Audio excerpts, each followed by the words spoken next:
What's up guys, welcome back to Tank Control Games. This is episode 4 of my Resident Evil style camera system series in Unreal Engine 5, and today we're finally tackling tank controls. And obviously, this being the name of the channel, I'm a huge fan of that awkward, clunky control system from Resident Evil and Silent Hill, so that's what we're going to be setting up today. It's actually really easy to do in Unreal Engine. You'll see this is going to be a relatively short video, much shorter than our modern control setup that we did in the last one, but if you didn't catch the last 3 episodes, definitely watch them before proceeding here. Without further delay, let's jump right into it. Okay, so once your project loads, let's open the content drawer and a third-person character. You'll see all the logic we did last time to fix our input during the camera switching. We're going to keep all of that. To do tank controls, we're going to set up an enum so that we can switch between this modern control setup that we have here in our move function and our new tank control setup. So what we want to do first, let's clean this up a bit. Let's actually collapse all of this to a function, minus the setting current input 2D.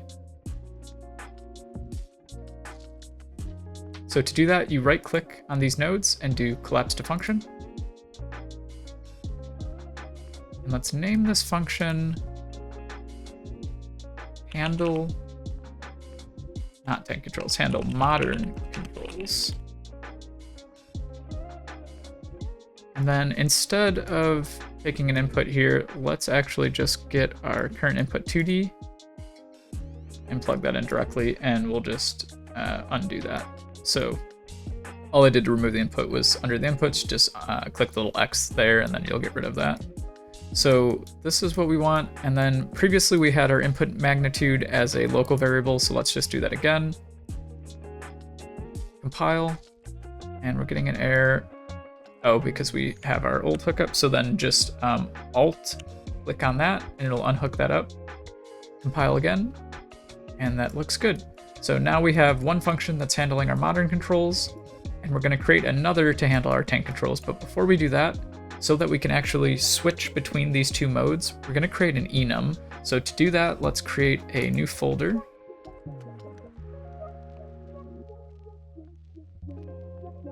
Double click it open, and we're going to create a new one. So search enumeration, click that, and then do E, which is the standard naming convention for Unreal. So you want to do like E and then whatever your enumerator is. So we'll just call this control types. And then double click that open. And then to add different enumerators to this enum, we're going to do this little plus button, and then we're going to name it modern and tank. Just like that, and then save that. So now to use our enumerator, we're going to actually bring it into our third-person character. So under variables, let's add a new variable, and we'll just call this control types. And then we just want to find the enumerator we just made, so search E, control types, like that, compile. And then to make use of this, in our move function, we're going to drag out our control types, and then we're going to do switch on control types, just like that. So what this will do is whenever this is set to modern or tank, it'll change this path. And when it's modern, we want to do our modern setup like that.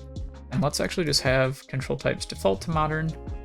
And if we click play now, everything should stay functioning the way we had it. Just like that. We have our fixed input direction still working, everything's switching, and our movement feels the same. So that's what we want. Then what we want to do is we actually want to create our new function for tank controls. So to do that, we're going to create a new function called handle tank controls. And this function's not going to be crazy complicated. It's actually pretty easy to do classic tank controls. So what we want to do is get a sequence, and then get our current input 2D, which we're already setting outside this function. Then you want to split that struct, and then we're going to do on the Y a not equal node, And then for this top path, we're going to do this branch and compare. So when y is not equal to 0, so there is y movement on our stick, we want to do our forward movement because y is the forward movement for the character. So we drag this up like this. And then we want to get the same nodes that we're getting in our modern controls to actually add input. So these add movement input nodes. So we're going to get one of those.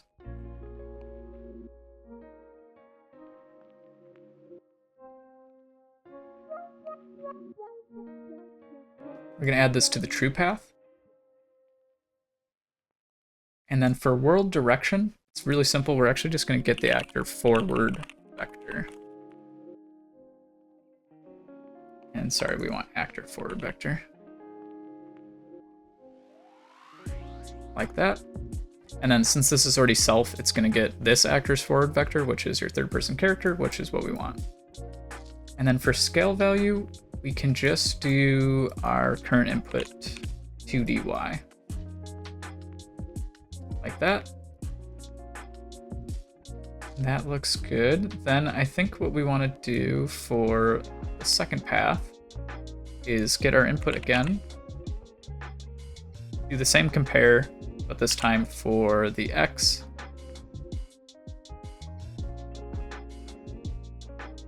Check that there is x movement, which this will be when you want to actually turn. And then to do turning with tank controls, we want to do this check and then do same node, add movement input. Actually, no, sorry. We want to do add actor local rotation because we're actually rotating the character in this path. So hook that up like that. And then to actually figure out our turn rate, we need a variable. So let's add one for tank turn rate. And this will just be a float. And let's do our default value to something like 120. And if that feels too slow, feel free to change that. You can make it faster or slower. Then what we want to do is get our tank control rate to multiply. And then get current 2D, current input 2D, and then multiply the x by our turn rate. And we also want to do delta seconds. So we can either get it from our tick function, or we can just right click and do get world delta seconds. And I think we'll just do this because it's easier. So let's take that. And then we want to make a rotator out of this. So make rotator. And this will be our yaw rotation. Because it's just the character turning, left or right. So that is basically it. So if we hook that up to delta rotator,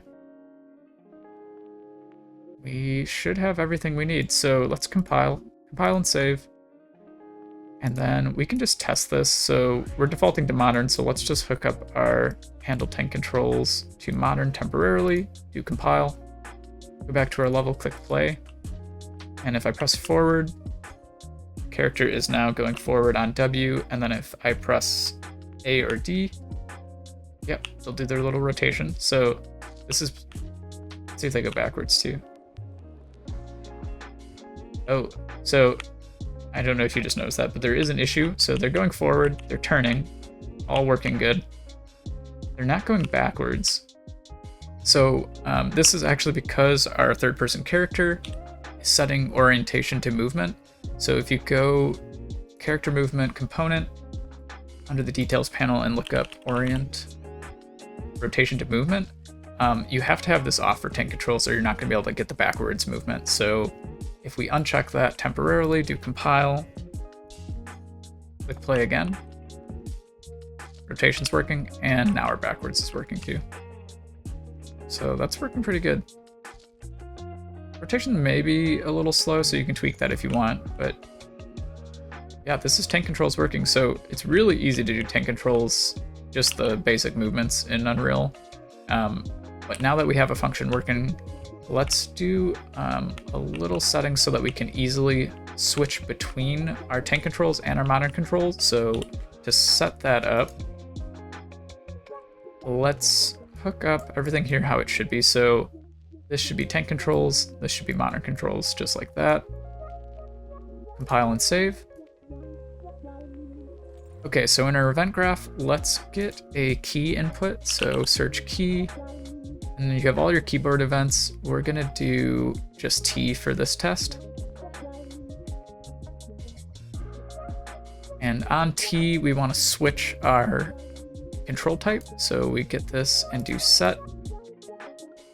And since it defaults to modern, on pressing T, we're gonna switch to tank. And we're just gonna, just for this test, use a flip-flop node.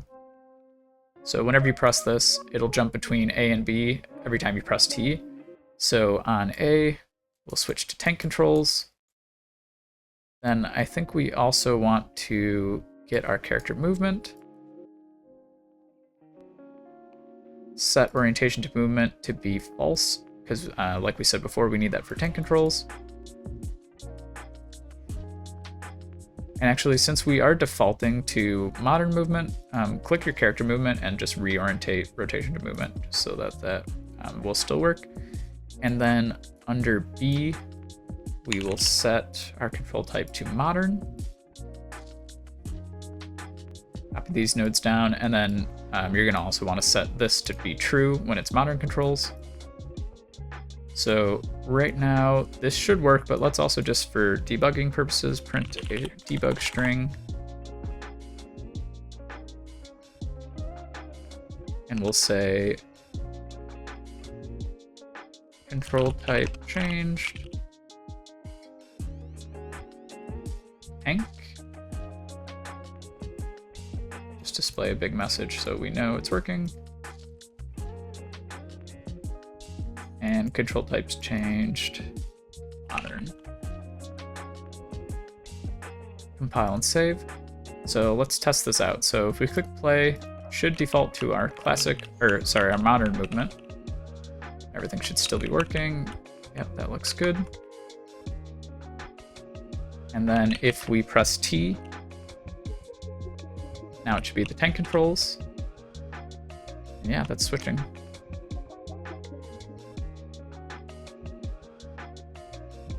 So yeah, this looks good. Tank controls are working, modern controls are working.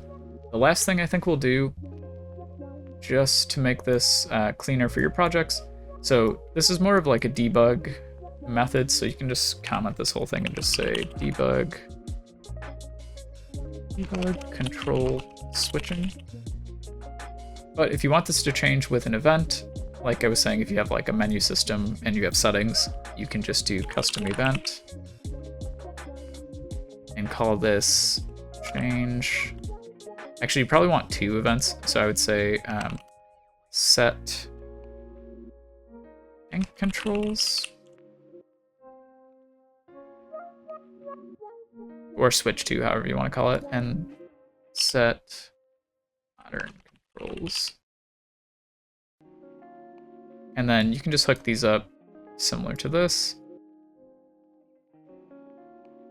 And then now you can just call these events off of your third-person character using your menu system or however you want to switch it.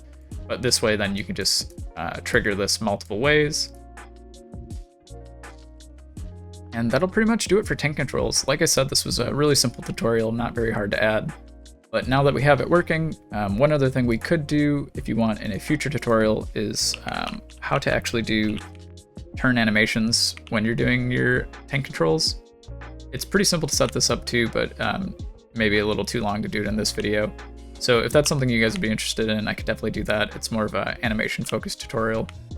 But yeah, that's pretty much it for tank controls. Everything's working, everything's looking good. If you have any suggestions to improve this system or things you want to see built out in any of the next episodes for it, let me know. But thank you so much for watching, and I'll see you in the next one.